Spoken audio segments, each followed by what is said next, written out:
So this is the owl that my students found this morning, and we took it to the vet, and she actually had it there all day while I was finishing my classes.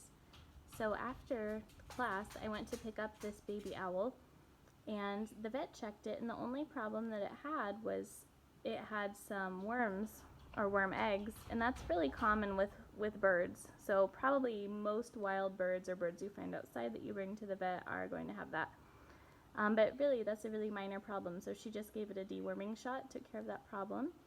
And now she checked everything else about it and said it looked fine. So I asked her why, if it's not sick or hurt, why were 8-year-old boys able to catch it, and why was it laying on its back with its feet in the air?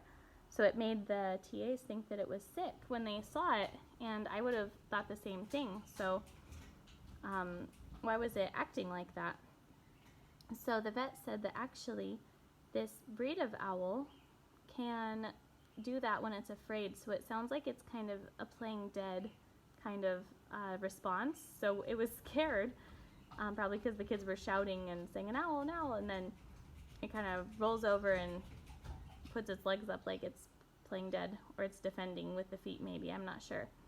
But that was the vet's guess of why it would do that when it wasn't sick or hurt. So I said, well then, why could we catch it, and why is it sitting on us like this? And she said that it probably is an escaped pet. So this kind of owl is, oh my goodness, the dogs are locked out and they're not happy about it. So that's the binging sound you hear. The dogs are not allowed to play with this owl.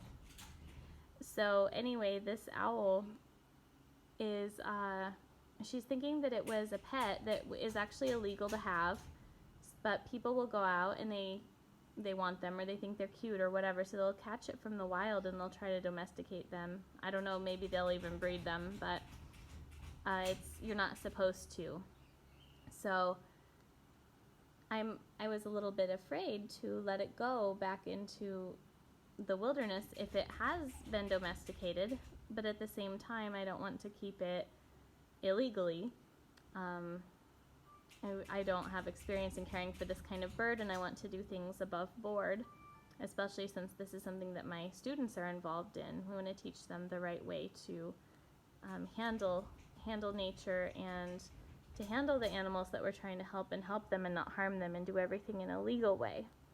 So we know that I can't keep it, and we know that, and I also think that it could get hurt going back. So I asked our vet if there was another option, and she had a contact with a wildlife rescue place that's kind of like a rehabber. So she said that if I take it there, they will have this area for it to fly in. It sounds kind of like an aviary type thing, and they'll watch it and see if it's learning the skills or if it's showing the instincts to hunt and to take care of itself. And if it is, if they think that it's ready to go on its own, then they will release it. So it sounds kind of like a wildlife rehab place. So I thought that would be the best option for this little guy.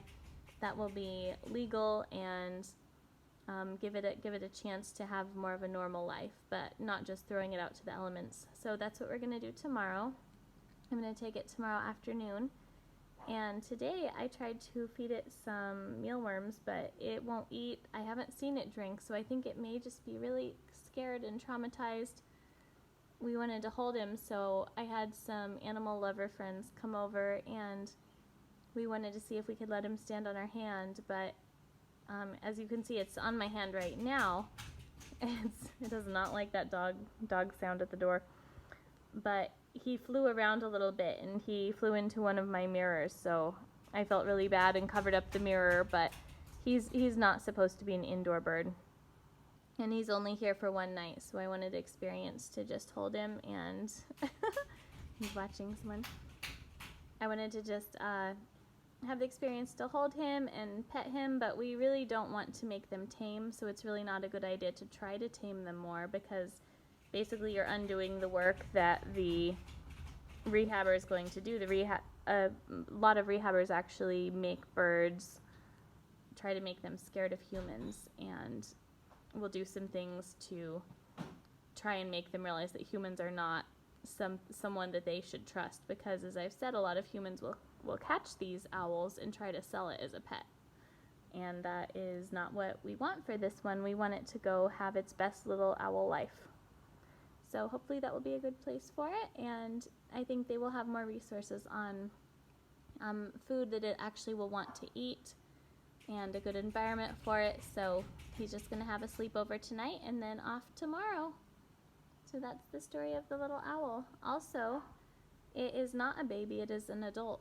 So if it were a baby, it probably wouldn't even have all of its full coat of feathers yet.